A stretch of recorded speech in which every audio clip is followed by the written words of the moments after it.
Good afternoon and welcome to CenterPoint Energy's 2025 Investor Update Call with Senior Management. During the company's prepared remarks, all participants will be in a listen-only mode.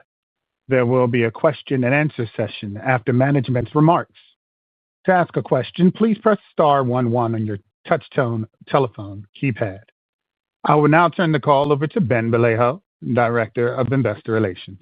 Mr. Vallejo? Good afternoon, everyone, and welcome to CenterPoint's 2025 Investor Update.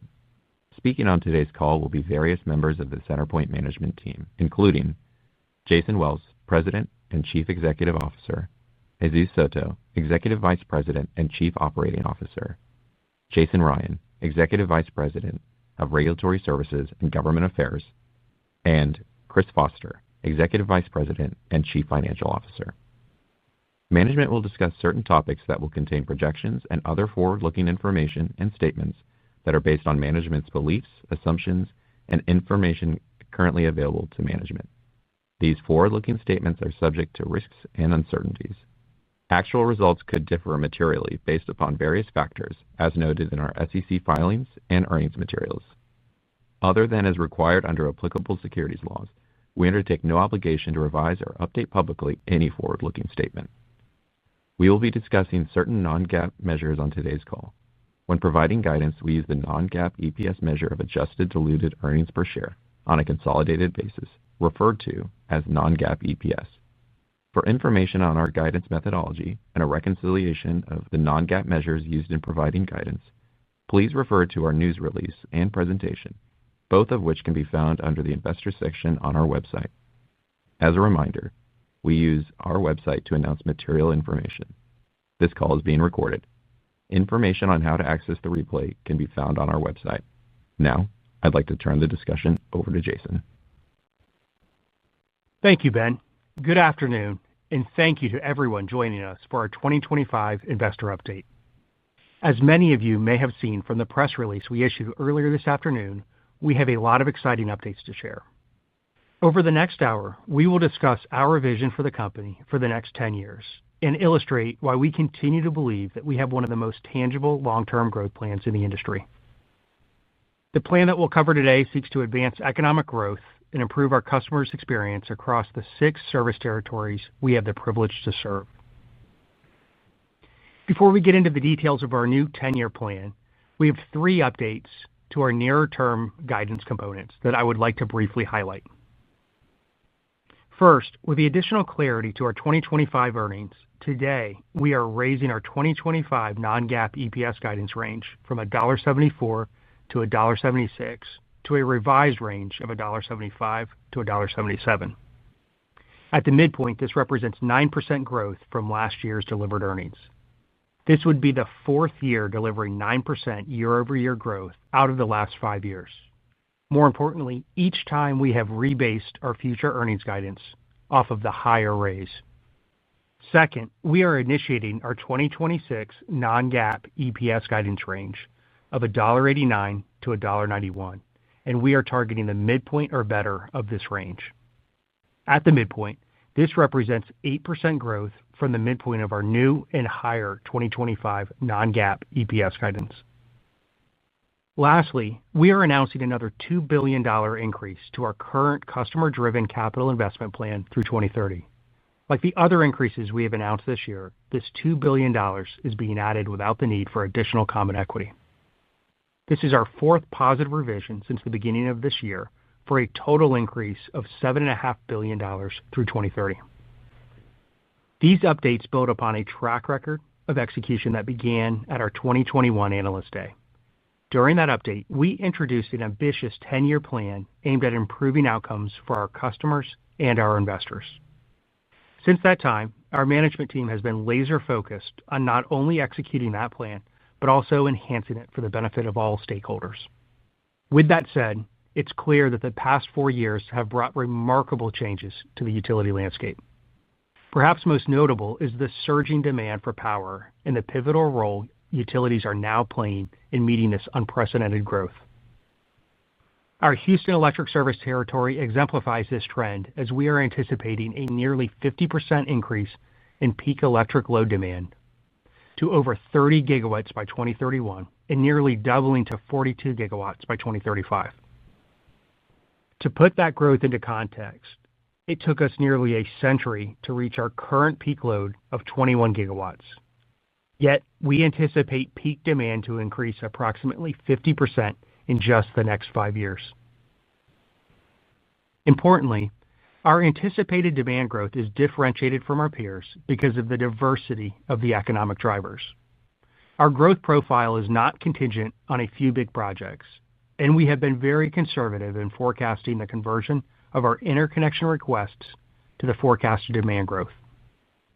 The new 10-year plan we are introducing today is aimed at meeting this new explosive growth to support economic development across our 6 service territories. In addition, our investments over the next 10 years are intended to improve our customers' experience through enhancing the safety, reliability, and resiliency of our systems. Now I'd like to touch on the highlights of our new 10-year plan. My colleagues will provide the details in their sections.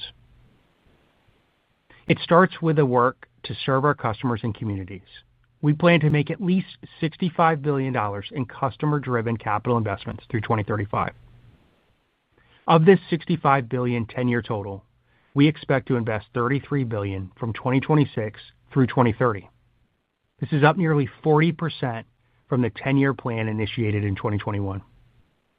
As I mentioned, this new plan includes a $2 billion increase through 2030 with no anticipated additional common equity needed. From 2031 through 2035, we are targeting to invest $32 billion. In addition to and outside of our $65 billion capital investment plan, we have more than $10 billion of incremental capital investment opportunities through 2035.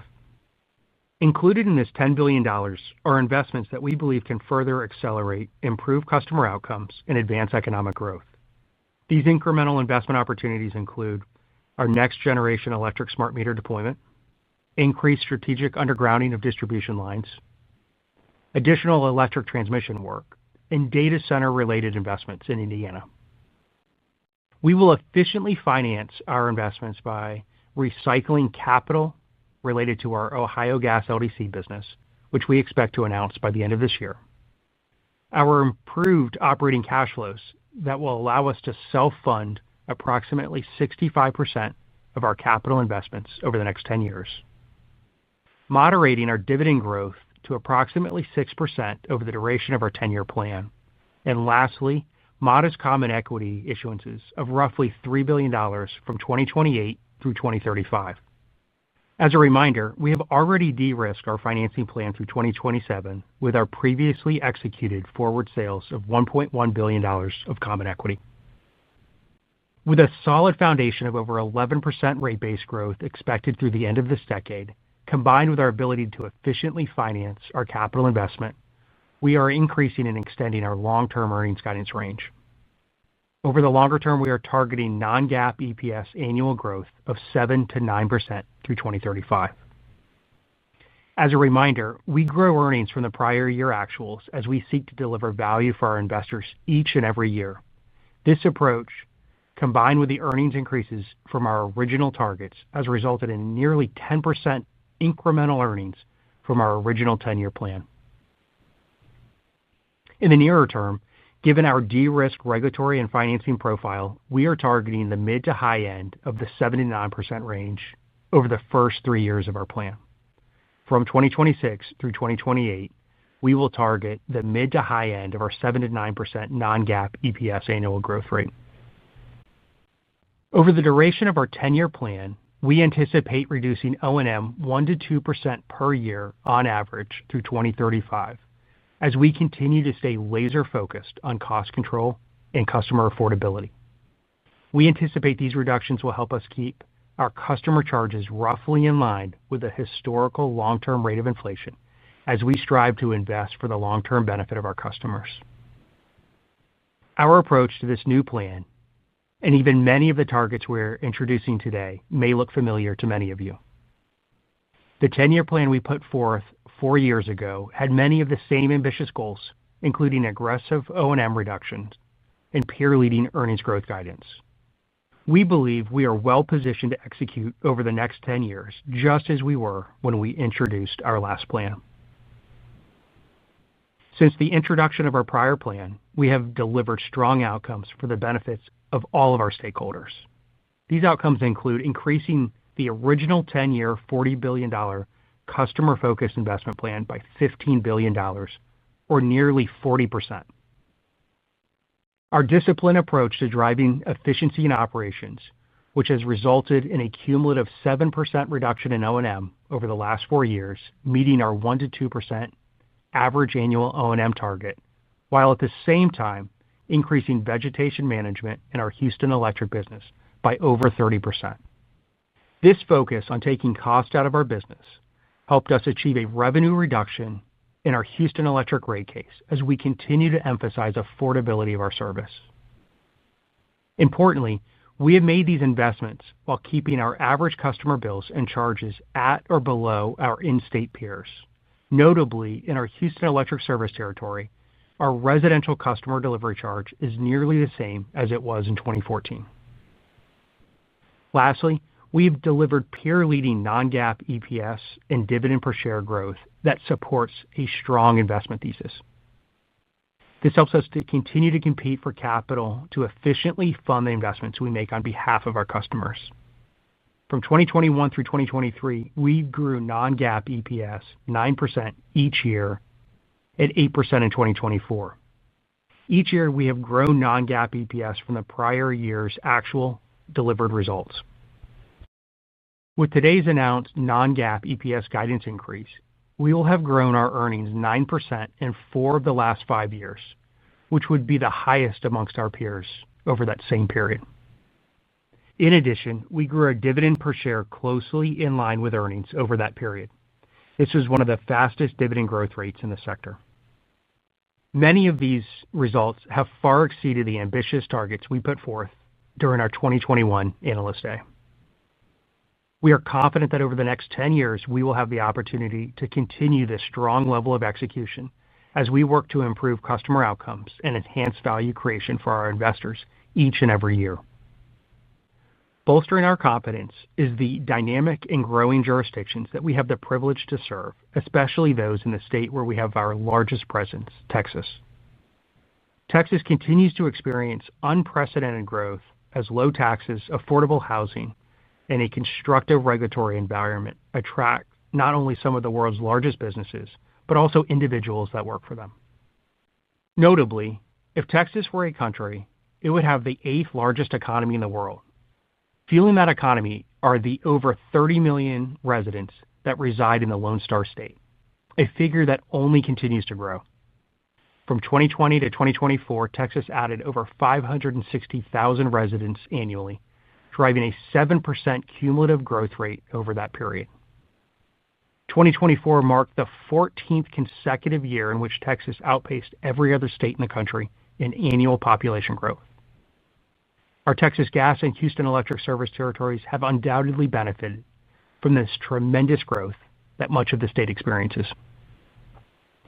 Houston, already the 4th largest city in the United States, is uniquely positioned to continue this growth through both industrial expansion and residential development in the decades ahead. Houston's industrial backbone is second to none.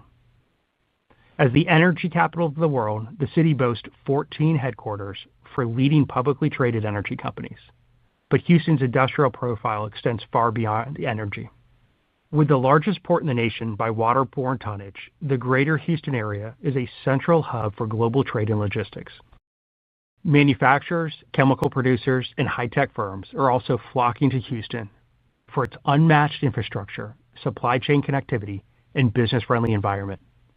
The underlying fundamentals of these rapidly growing industries have resulted in significant increases in energy demand from our industrial customers. Notably, since 2018, weather-normalized industrial sales in our Houston Electric business have increased at a 7% CAGR. Emerging industries are also fueling the future. Houston's rapidly growing medical sector, anchored by the Texas Medical Center, or TMC, the world's largest medical complex, positions the city as a leader in biotechnology, healthcare, innovation, and life sciences. Recently, Many of you may have seen that Eli Lilly announced a new advanced pharmaceutical ingredient manufacturing plant, which complements the leading clinical and research work in the Texas Medical Center. The introduction of pharmaceutical manufacturing is yet another growth driver for this region. As AI and data centers continue to evolve, Texas, and more specifically, the greater Houston area, is expected to play a major role. Many of you may have focused on the announcements of planned data centers, and the greater Houston area remains fertile ground for these types of projects with its access to energy and abundance of land. However, what may be underappreciated is the growing ecosystem in the greater Houston area that supports the manufacturing of components of these facilities. For example, Foxconn has recently announced a $450 million investment in its already existing plants here in Houston, and we anticipate sustained growth in this sector as the expansion of data center infrastructure continues. Industrial and commercial strength means job creation, and with jobs comes people.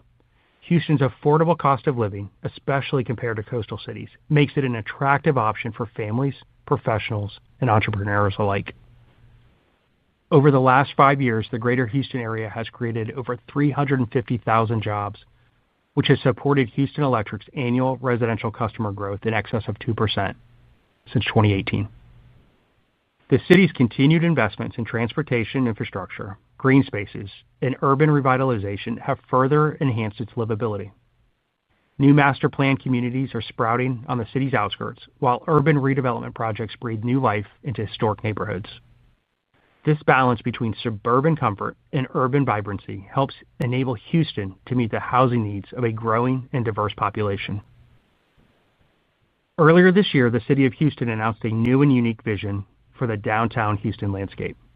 This multifaceted plan for the transformation of downtown Houston weaves together urban design, public art, greenery, pedestrian-first infrastructure, and welcoming public spaces. As Jesus will discuss in more detail in his section, CenterPoint will make key contributions to this project with the relocation and modernization of our energy infrastructure. As the only investor-owned utility headquartered in Texas, we are humbled to be called upon to help further advance initiatives like these and further support the Texas economic miracle. This sentiment is shared across all of our service territories as we work every day to advance safe, reliable, and resilient energy for all of the customers we serve across our 6 service territories. I'll now turn it over to Jesus, who will discuss the significant projects and capital investments we anticipate executing for the benefits of our customers and our communities. Thanks, Jason. As a 30-year veteran of the utility industry, I am passionate about safety and serving the customers that rely on the energy we deliver each and every day. I was attracted to CenterPoint's vision to build the most resilient coastal grid and operate the safest gas system in the United States to better serve its customers and communities. I feel both excited and privileged to leverage my years of experience in driving safety cultures and construction-led project execution to help achieve the company's vision and execute what I see as a truly differentiated plan for the industry. This is perhaps the most unique period of my career, as the explosive growth in energy demand only increases the importance of the service utilities provide. I am excited to be part of this transformative time that will undoubtedly have a lasting impact on the landscape of the communities we serve for years to come. In my role immediately before joining CenterPoint, I had a front row seat to witness the generational growth that is driving energy demand across the many utilities I had the privilege to work with. With that said, I don't believe there is faster or more durable growth than what my hometown, the greater Houston area, is experiencing. Undoubtedly, achieving customer-focused outcomes will require strong execution as we substantially ramp up our investments. The $65 billion of planned investments is certainly a step change in the company's pace of capital deployment as we target enhanced customer outcomes across our businesses. We are targeting to invest nearly $7 billion across our 6 service territories in 2026 alone. Approximately half of this planned capital will be invested in our Houston Electric business. For context, next year's planned investments at Houston Electric are more than triple the approximately $1 billion we invested in this business just 5 years ago. Even with this dramatic rate of growth, I am confident that we are well positioned to execute our various planned projects and programs across our footprint over the next 10 years. My confidence stems from the set of characteristics that I believe make our portfolio of planned projects and programs unique. The characteristics of this plan, I believe, not only provide a smoother path to execution, but also differentiate us from much of the industry.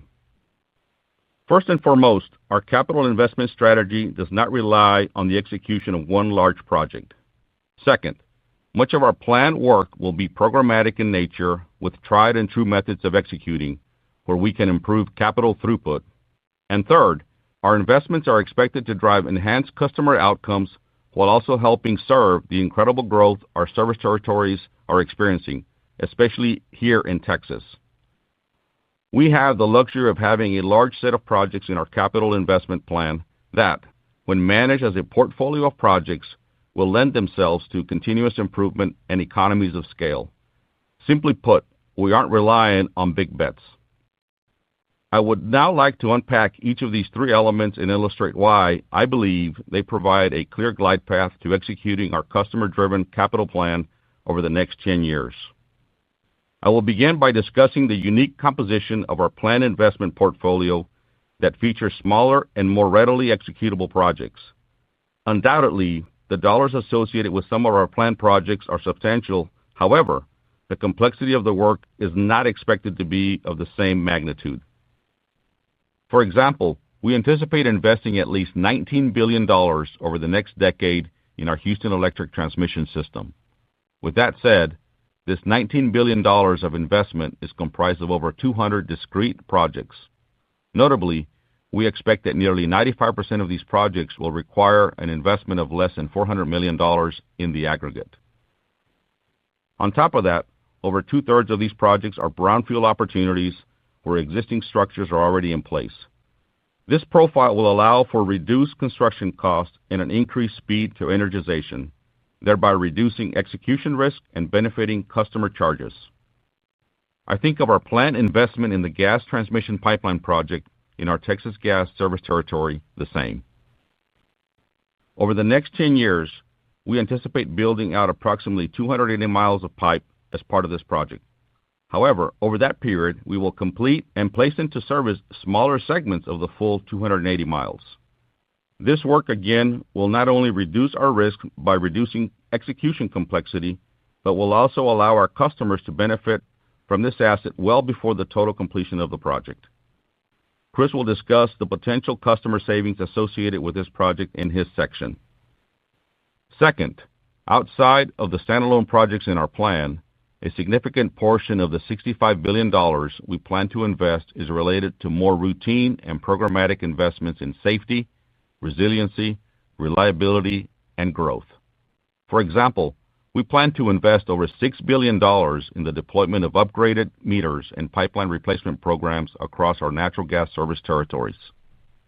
This is work that's already underway, and we will further standardize our work methods across the states we serve to further enhance the safety of our systems and the efficiency of our work as we aspire to operate the safest gas system in the country. Similarly, at Houston Electric, we will systematically execute on our resiliency investment plan as we work to build the most resilient coastal grid in the country. We've already started on this journey, and over the last year, our customers have experienced tangible results.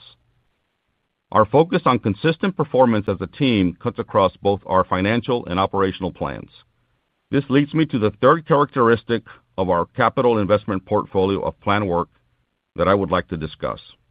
Our plan is anticipated to deliver significant improved outcomes for our customers while supporting the incredible growth we continue to experience, especially in Texas. At Houston Electric, our work portfolio to enhance the resiliency of our system has already yielded tangible results for our customers. Notably, our customers experienced an approximately 45% reduction in average outage minutes as a result of our focus on and investments in this area through June of this year compared to the same period in 2024. This reduction equates to approximately 1 billion outage minutes saved in the aggregate. That's a huge improvement, and credit to the team for the sprint we started last August, but there's much more to be done. We will continue to target investments and activities to further advance the resiliency of our system over the next 10 years and beyond. This work will be completed in parallel with build-out of the Houston Electric Transmission System I touched on earlier. We believe these investments in the transmission system will further support the Texas miracle. Across our gas service territories, we seek to advance the safety of our systems and completely eliminate cast iron pipe. As a 30-year veteran of the utility industry, I understand what it takes to execute the projects and programs that will deliver improved outcomes for our customers. Although I have only been here for a short while, I have been inspired by the talent and passion my colleagues have for delivering for our customers each and every day. I look forward to collaborating with them to execute the important work we have ahead. I will also continue to focus on areas where we may need additional expertise and make targeted hires to supplement an already strong team. In closing, I am so excited to be here and be part of this team.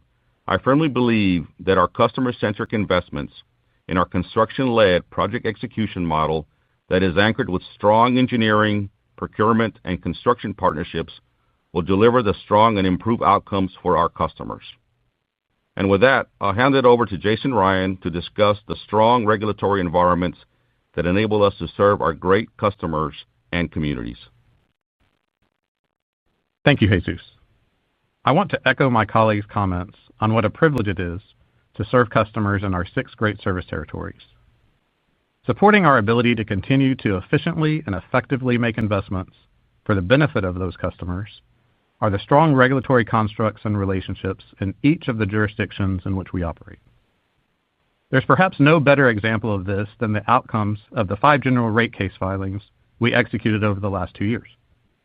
In all 5 rate cases, we were able to improve our equity ratios, and we were able to improve returns on our equity in all but one, which reset that return in line with current markets.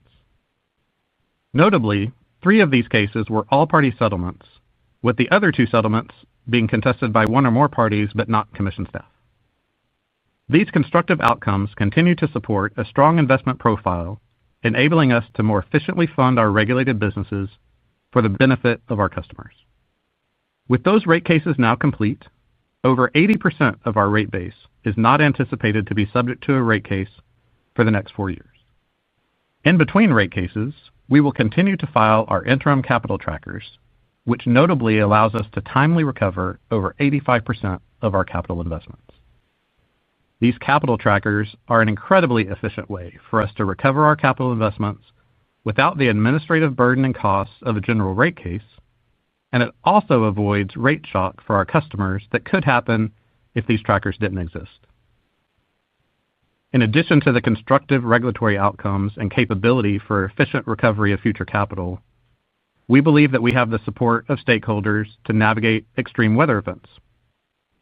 Notably this year, we have successfully collaborated with stakeholders to settle on the recovery of over 98% of costs incurred to restore our customers after extreme weather events such as Hurricane Beryl that directly hit the greater Houston area last year. In addition to strong regulatory outcomes, we have also seen significant support of our growth strategy through bipartisan legislation, especially in our Texas service territories. In Texas, a number of laws have been enacted that support Texas utilities as they build to enable the tremendous growth that the state continues to experience. For example, Senate Bill 1076, which passed in 2023, enables Texas utilities to move at the speed of business by reducing the regulatory process to approve transmission line applications from 1 year to 6 months. The importance of this legislation is even greater today, as Texas utilities look to build out large transmission projects to serve the ever-increasing load demands of both new and existing customers. Constructive legislation also allows Texas utilities to reduce regulatory lag in connection with making our customer-driven investments. For example, the enactment of Senate Bill 1015 during the 2023 legislative session allows us to recover our distribution-related capital investments twice per year, which not only improves cash flows supporting more efficient financing, but also smooths customer charges. Additionally, House Bill 2555, which passed that same year, reduces regulatory lag on investments made under approved system resilience plans. Most recently, we've seen similarly constructive outcomes as it relates to our Texas gas business with the enactment of House Bill 4384 earlier this year, which reduces regulatory lag for all capital investments of our Texas gas business. All of this legislation was negotiated with stakeholders, so it includes benefits for both consumers and the utilities that serve them. Outside of Texas, in Minnesota, we are now implementing programs under our Natural Gas Innovation Act plan, which was enabled by bipartisan legislation in 2021. And in Indiana, legislation enacted this year addresses accelerated timelines for new generation projects, as well as expedited generation cost recovery. We believe that we operate in constructive jurisdictions that support utility investments, leading to improved experiences for our customers. We have made significant advancements in this regard, and we will continue to proudly advocate for policy that benefits our customers. And with that, I'll turn it over to Chris for a discussion on customer affordability and financing. Thanks, Jason. Since I started here at CenterPoint as CFO, this management team's focus has been, and will continue to be, focused on delivering for all our stakeholders. For me, this means executing two key objectives. First, prioritizing customer affordability with our plan design by striving to keep average customer charges around the historic level of inflation. And second, efficiently and sustainably financing the significant capital investments ahead. This objective is supported by moderating our dividend growth rate and by the improved operating cash flow resulting from our constructive regulatory outcomes. I firmly believe that the 10-year plan we are introducing today helps to meet both these objectives for the benefit of our customers and further positions us to update our guidance as Jason covered. I want to start with discussing my first key objective, investing for the benefit of our customers with a strong focus on affordability. Before I dive into how we are thinking about the customer bill impacts of the investments included in our new 10-year plan, I would like to provide some context on where we are starting from. Notably, across our service territories, our average customer charges have been in line with or less than our in-state peers. In our largest jurisdiction, Houston Electric, we have been able to invest approximately $8 billion over the last 4 years, while customer delivery charges have remained nearly flat for over a decade. This unique outcome has been driven principally by three factors. Our relentless focus on reducing O&M across our businesses. As you can see here on slide 32, we have made significant strides in reducing O&M over the last several years across our businesses, resulting in the lowest O&M per customer amongst our peers. The over 2% average annual residential growth our service territory has experienced for decades, and prior to securitization charges rolling off the bill.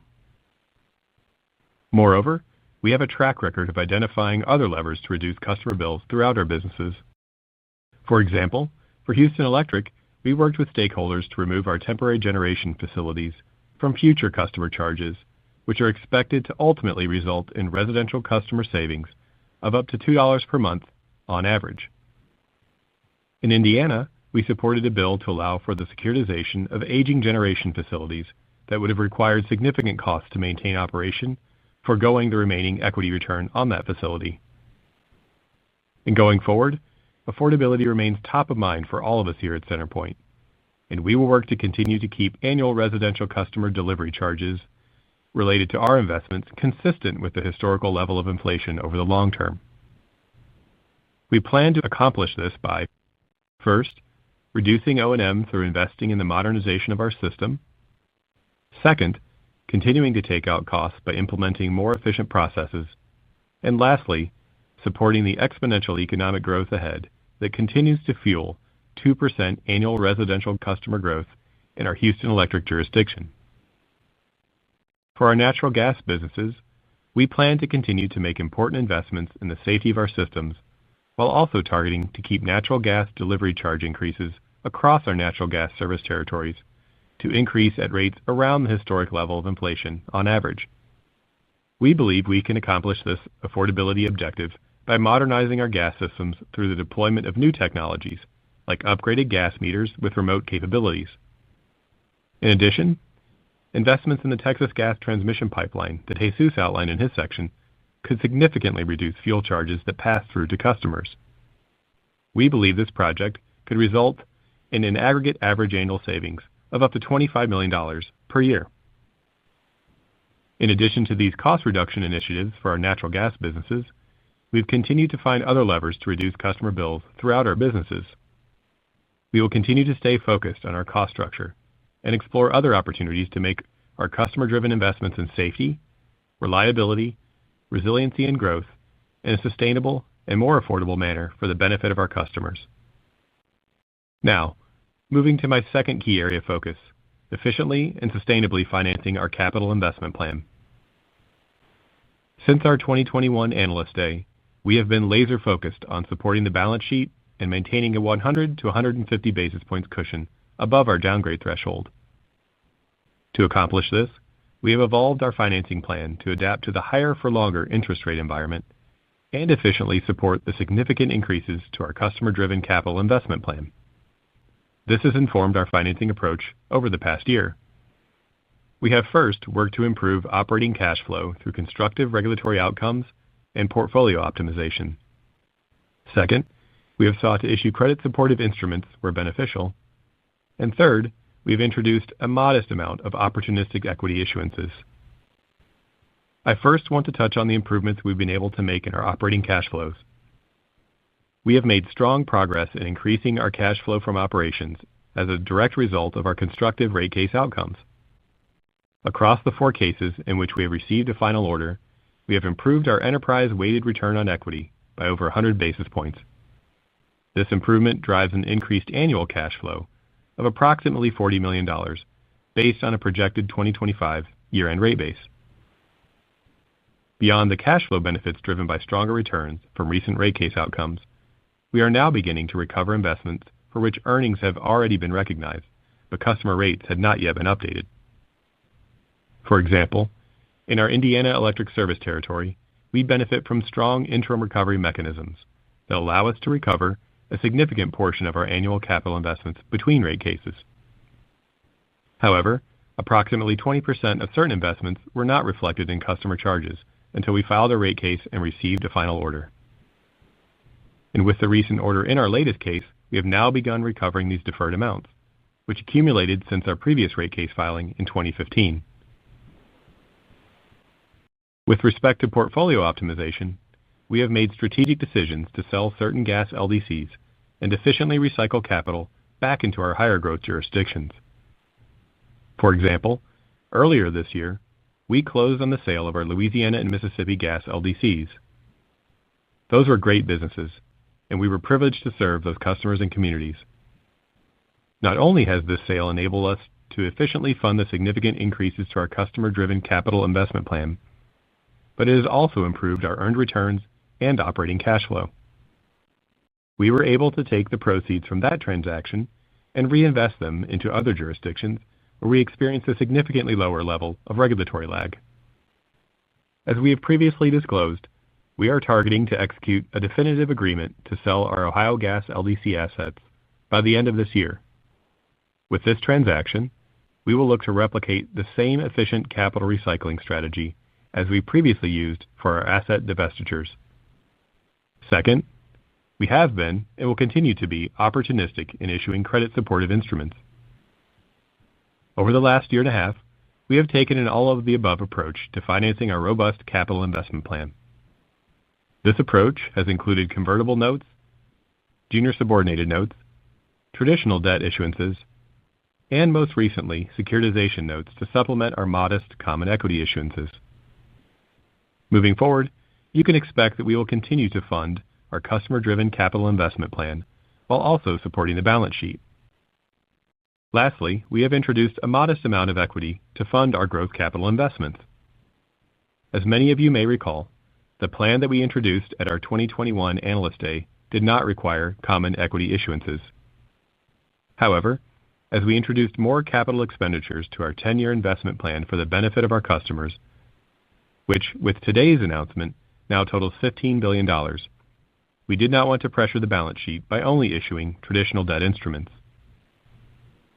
This increased capital investment plan in addition to the higher-for-longer interest rate environment that we have had, led us to the decision to introduce a modest amount of equity issuances to our financing plans.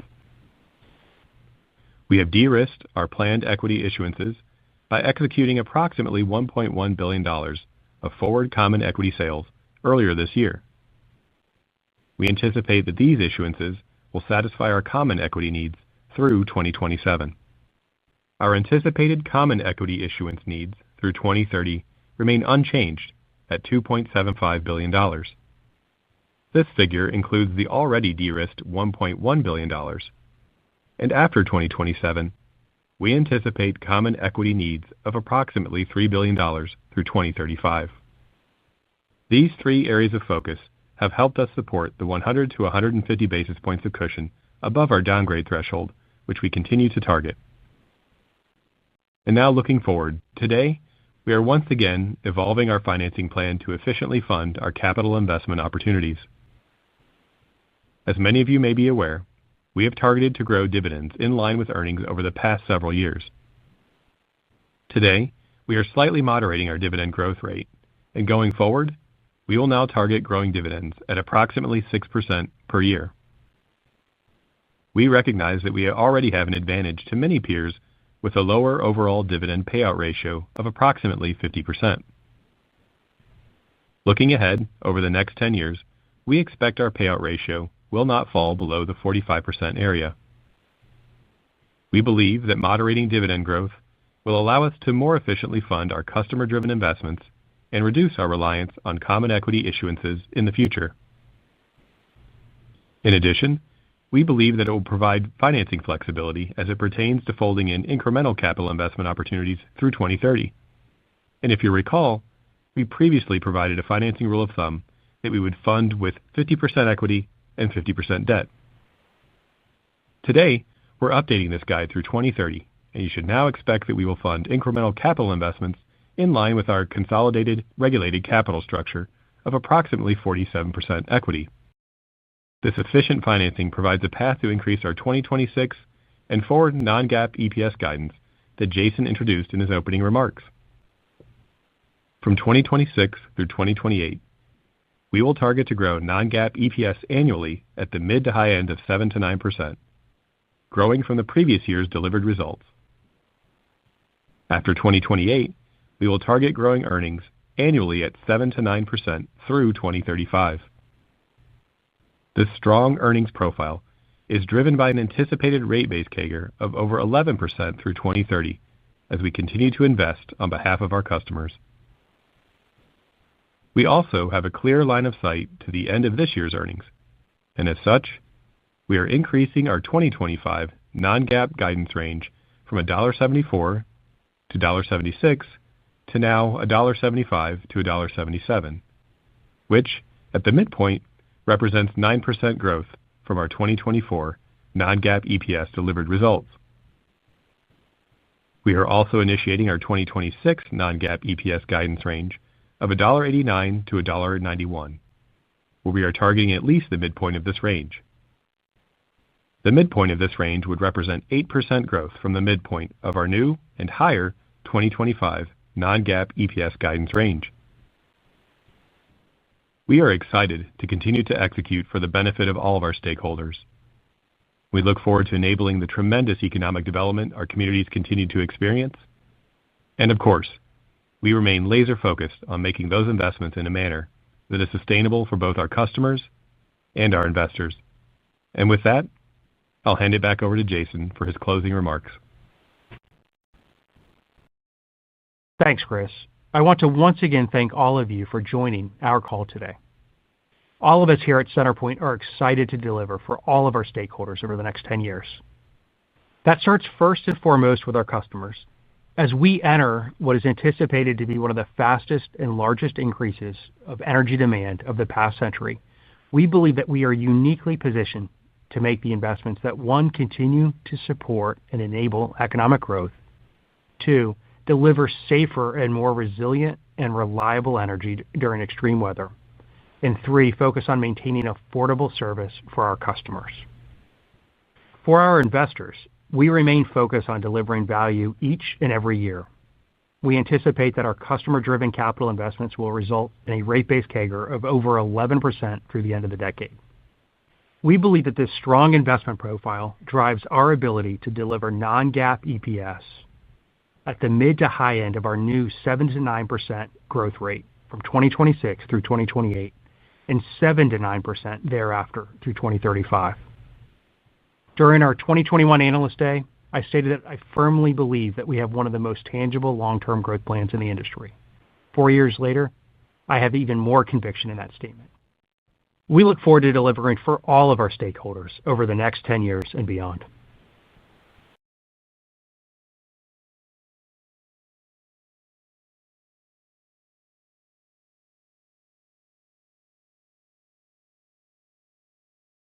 Thanks, Jason.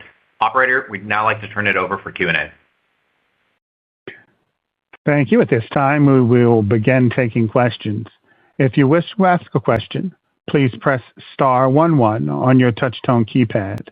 The company requests that when asking a question, callers pick up their telephone handsets. To allow everyone the opportunity to participate, we ask that you limit yourself to one question and one follow-up.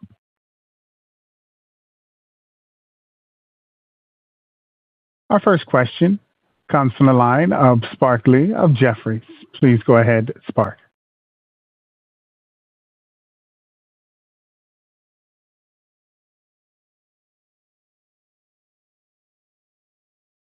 Spark Lee, your line is open. Please proceed.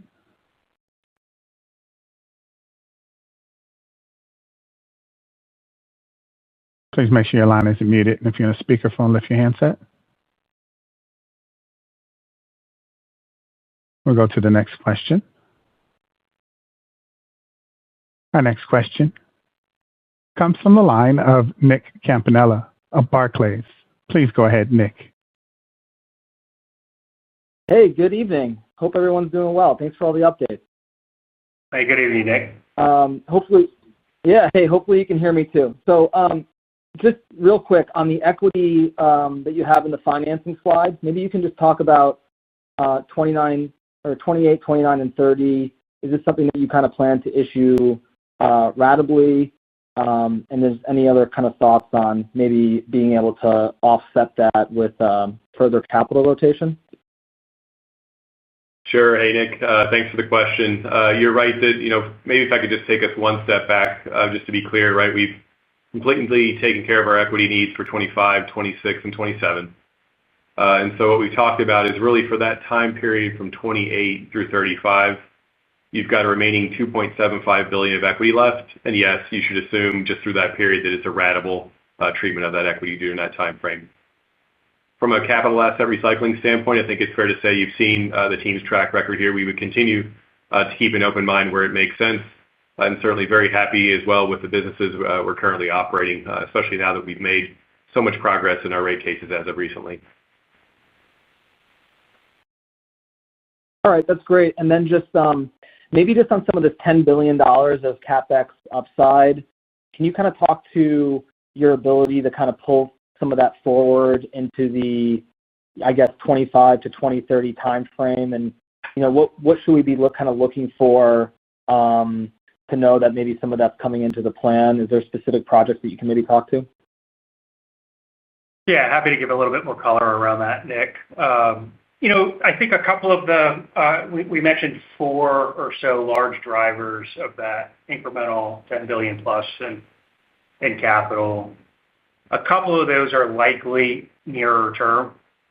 The next generation of smart meters in the electric side of the business would likely begin deployment sometime here over the next year or so, and then would be a program that would continue into the early part of next decade.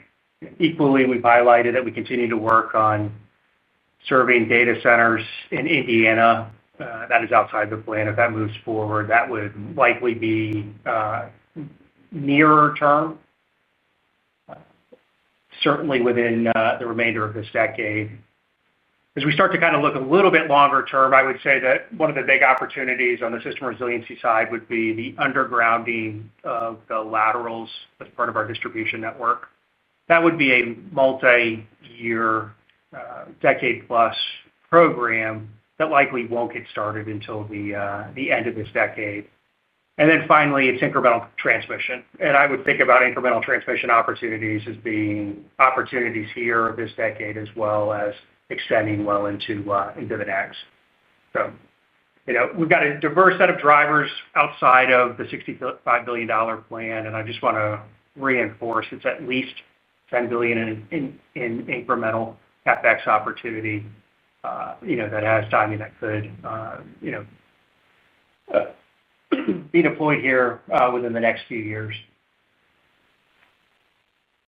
Hey, that's great. Thanks for the information. Take care. Thank you. Our next question comes from the line of Anthony Crowdell of Mizuho. Please go ahead, Anthony. Hey, good afternoon, team. Thanks for all the detail.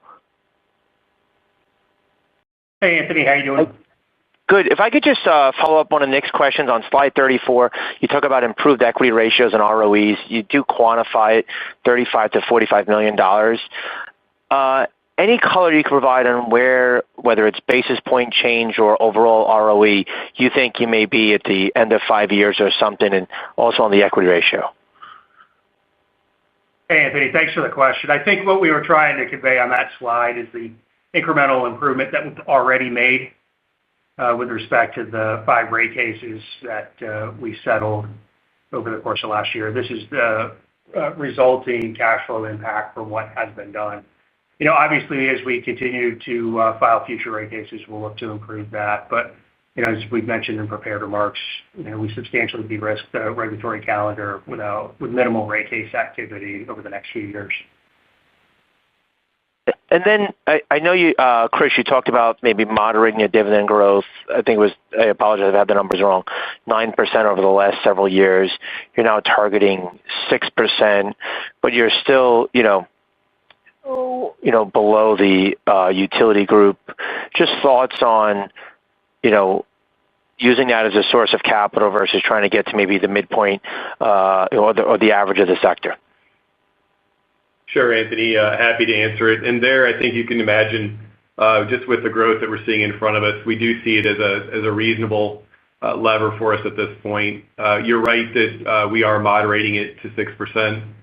What that allows us to do is save roughly $800 million in equity equivalent in the plan itself. We'll also be focusing on not falling below the roughly 45% area on the payout ratio itself going forward. Again, at this point, we thought about it as one of the most efficient ways we can use our capital to be able to put forward more growth on the system. Just to further that point, Anthony, the 6% annual dividend per share growth that we're targeting is still higher in the industry than average for our peers. And so we offer competitive dividend per share growth while most efficiently funding our capital investment plan. Great. Thanks so much for taking the questions. Thank you. Our last question comes from the line of Julien Dumoulin-Smith of Jefferies. Please go ahead, Julien. Hey, guys. Hey, good afternoon, guys. Can you hear me now? Good evening, Julien. Yep, we can hear you just fine. Oh, perfect. Excellent. Well, congrats on this update. Nicely done. It's just nice to see you on the team, sir. It's a pleasure. And maybe to come back to some of the things that you were responding to Nick about. Look, obviously, 28, you provide a nice outlook till then. Obviously, we're always going to ask for a little bit more here. Nick did a nice job in teeing that up. But as you think about the Houston Electric CapEx, it ticks down for those last final years. I presume that's part of the system resiliency plan rolling off from the initial 3 years. Is basically the way to think about kind of the biggest moving driver to kind of get to a firmer upper end of that outlook through the full 5-year period going to be the full articulation of that SRP as far as those moving pieces? You laid out 4 different buckets there, but it seems like the biggest bucket there would be just getting the next roll forward of that SRP. Yeah, Julie, thanks for the additional question on the SRP. What we have updated this plan to reflect some of the programs that we proposed as part of our last filing. I do think there is additional upside, particularly as it relates to proposing, a decade-long plus program of underground unilaterals. So this again, it reflects closing some of the gap after we refiled our original system resiliency plan, but we still have more upside towards the end of the decade as we incorporate other resiliency measures. I really just want to stress excellent. And that kind of confidence, though, in the overall, plan. I mean, we have, as I said, identified at least the $10 billion of incremental CapEx opportunities. This is about systematically been working through and incorporating those as we have, higher rates of confidence and, efficient execution, support of all stakeholders, and efficiently financing those additional amounts as well. Got it. Excellent. And can you guys just clarify what the baseline is and what the expectations on earned ROEs and equity ratios? I mean, obviously, you guys provide some degree of sensitivities here, but just to understand what that premise is, if you will, through the plan here, at least the first handful of years. Sure. The way you should think about that 100 basis point movement on the ROE was roughly 9.7, moving up to roughly 9.8 across the business. On the earned returns, you'll see us over time continue to improve from a basis point standpoint, including with further ideas that we'll be pursuing both in the regulatory environment as well as in the legislature. Got it. And to clarify that last one on Indiana here, you alluded to it. I mean, is that data center opportunity more or less ripe? I mean, obviously, we've seen some of your peers announce things very recently here. How would you characterize the status of your conversations in the state?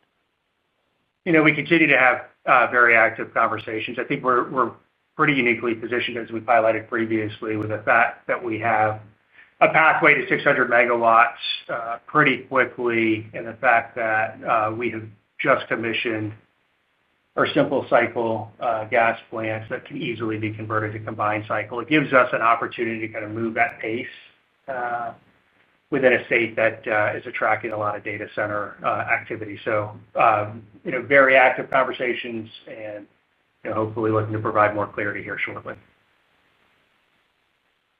Excellent, guys. I'll turn it over there. Thank you again. Nicely done. Congrats. Thanks, Julian.